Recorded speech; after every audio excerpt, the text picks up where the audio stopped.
It is the most unusual college in the country. The Electoral College is almost as old as the country itself, but it's been constitutionally challenged by some estimates more than 800 times.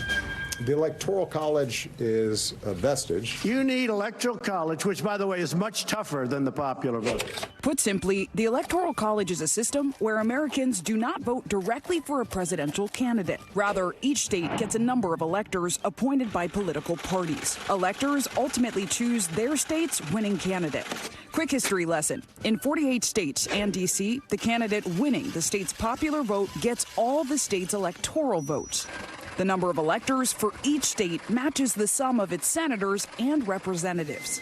Each state shall have an equal vote. It started as a compromise between our founding fathers in 1787. And there was the fear that democracy could lead to mobocracy and that you would have what some people would call majority tyranny.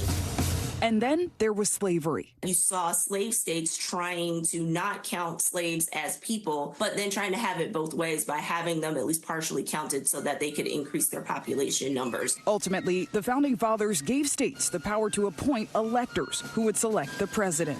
The office of presidential elector. Today, the United States has a total of 538 electors. A majority of 270 votes is needed to win the presidency. Usually, the candidate who wins 270 also wins the popular vote, but not always. Like in 1876, when Rutherford Hayes lost the popular vote but won by just one electoral vote. Or most recently in 2016, when former Secretary of State Hillary Clinton lost despite beating Donald Trump by nearly 3 million in the popular vote.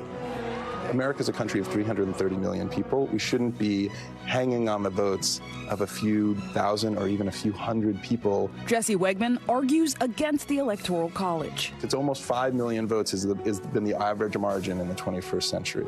And yet we have these elections that appear superficially closer. Emel Ahmed supports the Electoral College. I'm more of a very persistent devil's advocate. Changes to electoral institutions are notoriously unpredictable. So you change the architecture of the system, you change just about everything else. Both scholars agree a change to the Electoral College would not come easily. As of April 2024, 17 states and D.C. are leaning toward the popular vote, adopting the national popular vote Interstate Compact, which awards all electoral votes to the winner of the majority. Still, for the upcoming election, the Founding Fathers' electoral system remains, and so too does the contention. And that's the Electoral College simply explained. And before Election Day, the Electoral College has a major impact on the way that presidential candidates actually run their campaigns. With that in mind, let's take a look at how the Electoral College is shaping this year's election with none other than NBC News national political correspondent Steve Kornacki. Steve, so based on the polls, this is really looking like one of the closest elections in recent history. How is the structure of the Electoral College influencing how both candidates are ultimately campaigning? Yeah, I mean, basically, look at the states that you have in gray on this map, and these are the states that are getting the lion's share of attention from these candidates, the presidential candidates, the VP candidates. Why? Because these states are the ones where the polls are the closest. They're toss-up states.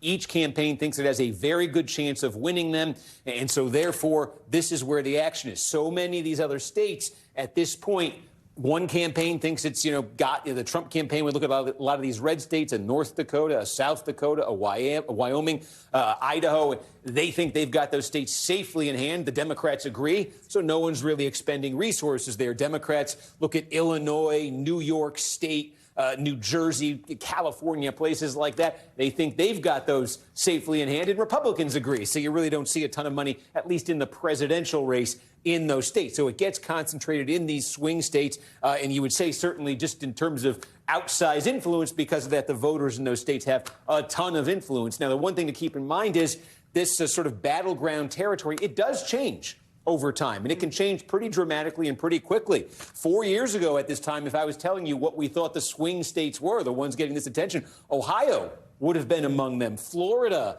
would have been among them. Not long ago, a state like Georgia would not have been among them. A state like Arizona wouldn't have been among them. So it has changed over time. If this year it's sort of 7 states it's landed on, we'll see what it is in 2028. Time will tell. Steve Kornacki, thanks so much. Thanks for watching. Stay updated about breaking news and top stories on the NBC News app or follow us on social media.